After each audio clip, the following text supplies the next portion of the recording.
भारत और रूस के बीच रक्षा क्षेत्र में सहयोग की दिशा में एक नया और महत्वपूर्ण कदम उस समय दर्ज हुआ जब भारत के रक्षा सचिव संजीव कुमार के नेतृत्व में एक उच्च स्तरीय प्रतिनिधिमंडल ने हाल ही में रूस का दौरा किया। ये यात्रा दोनों देशों के बीच तकनीकी और औद्योगिक सहयोग को मजबूत करने के उद्देश्य से की गई थी। भारतीय टीम ने रूस की राजधानी मॉस्को में आयोजित बैठकों में भाग लिया, जहां रक्षा क्षेत्र में संयुक्त उत्पादन और अनुसंधान के नए अवसरों पर चर्चा की गई। इस प्रतिनिधिमंडल में रक्षा मंत्रालय और सार्वजनिक क्षेत्र की विमानन company Hindustan aeronautics limited HAL के वरिष्ठ अधिकारी भी शामिल थे। इन चर्चाओं के दौरान यह स्पष्ट हुआ कि भारत अब अपने रक्षा उपकरणों के लिए बाहरी निर्भरता को कम कर स्वदेशी उत्पादन की दिशा में ठोस और दीर्घकालिक रणनीति अपना रहा है। रूस में अपने प्रवास के दौरान भारतीय प्रतिनिधिमंडल ने विशेष रूप से यूनाइटेड इंजन कॉरपोरेशन UEC का दौरा किया, जो विश्व स्तर पर सैन्य और नागरिक दोनों प्रकार के विमान इंजनों के निर्माण में अग्रणी है। इस मुलाकात का मुख्य उद्देश्य भारत में एयरक्राफ्ट इंजन निर्माण की संभावनाओं का आकलन करना और रूस के साथ इस दिशा में सहयोग को औपचारिक रूप देना था। चर्चा में यह भी तय हुआ कि भारत के भीतर इंजन निर्माण की एक समर्पित उत्पादन इकाई स्थापित की जाएगी, जिससे न केवल देश की रक्षा उत्पादन क्षमता बढ़ेगी, बल्कि दीर्घकाल में यह आत्मनिर्भर भारत अभियान के रक्षा आयाम को भी सशक्त बनाएगी। इस पहल को दोनों देशों के बीच दीर्घकालिक तकनीकी साझेदारी की दिशा में एक निर्णायक मोड़ माना जा रहा है।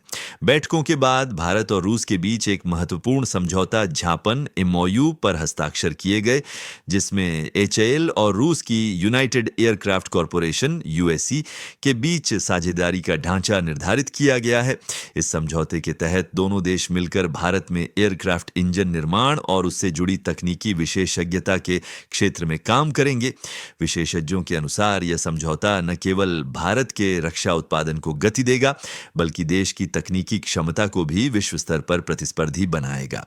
वर्तमान में यह समझौता प्रारंभिक चरण में है, लेकिन भविष्य में इसे एक औपचारिक अनुबंध के रूप में परिवर्तित करने की योजना बनाई गई है। इस औपचारिक अनुबंध की घोषणा दिसंबर में अपेक्षित है, जब रूस के राष्ट्रपति व्लादिमीर पुतिन भारत की आधिकारिक यात्रा पर आएंगे। रक्षा सहयोग को लेकर हुई इस प्रगति का एक और महत्वपूर्ण पहलू भारतीय प्रतिनिधिमंडल की मॉस्को स्थित सल्यूट इंजन मैन्युफैक्चरिंग प्लांट की यात्रा रही।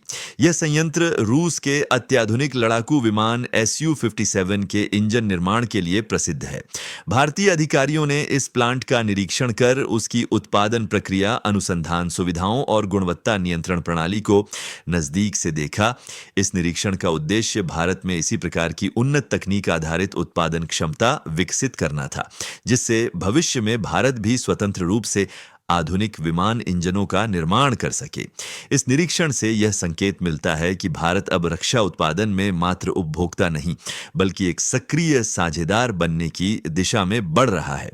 रूसी विशेषज्ञों ने भारतीय टीम के सामने Su-57 के नवीनतम इंजन प्रोटोटाइप को प्रदर्शित किया, जो इस लड़ाकू विमान को पूरी तरह से स्टेल्थ यानी रडार से अप्रभावित बनाने की क्षमता प्रदान करता है। वर्तमान में Su-57 को 5वीं पीढ़ी का लड़ाकू विमान माना जाता है, लेकिन नया इंजन इसे और अधिक कुशल और शक्तिशाली बना देगा। यह इंजन आकार और प्रदर्शन के लिहाज से ऐसा डिजाइन किया गया है कि विमान की रडार प्रोफाइल लगभग नगण्य हो जाती है। रूस का दावा है कि यह इंजन Su-57 को अमेरिकी F-22 रैप्टर के स्तर की स्टेल्थ क्षमता प्रदान करेगा। भारतीय प्रतिनिधिमंडल ने इस तकनीकी प्रगति को बारीकी से समझा और इसकी संभावनाओं पर विचार विमर्श किया कि भविष्य में यह तकनीक किस हद तक भारत के लिए लाभदायक साबित हो सकती है। रिपोर्टों के अनुसार भारत इस सहयोग को केवल इंजन निर्माण तक सीमित नहीं रखना चाहता, बल्कि संपूर्ण विमान उत्पादन प्रक्रिया में साझेदारी की दिशा में भी सोच रहा है। यदि भारत सीमित संख्या में Su-75 विमान खरीदता है, तो उसे इंजन तकनीक के हस्तांतरण और संयुक्त उत्पादन के अधिकार मिलने की संभावना है। इस प्रकार का का सहयोग भारत के लिए रणनीतिक दृष्टि से अत्यंत महत्वपूर्ण होगा, क्योंकि इससे रक्षा क्षेत्र में स्वदेशी उत्पादन को नई दिशा मिलेगी और भविष्य में विदेशी आपूर्तिकर्ताओं पर निर्भरता कम होगी। रक्षा विश्लेषकों का मानना है कि इस समझौते से भारत की दीर्घकालिक रक्षा नीति को तकनीकी आत्मनिर्भरता का नया आधार मिलेगा। इस पूरी प्रक्रिया के दौरान भारत ने अपने सहयोग को गोपनीय बनाए रखने पर विशेष ध्यान दिया है। यह रणनीति इसलिए अपनाई गई क्योंकि भारत नहीं चाहता कि किसी अन्य देश, विशेषकर अमेरिका की ओर से इस संभावित सहयोग में बाधा उत्पन्न की जाए। भारत के रक्षा अधिकारियों का मानना है कि जब तक समझौते पर औपचारिक हस्ताक्षर नहीं हो जाते, तब तक विवरण को सार्वजनिक करना उचित नहीं होगा।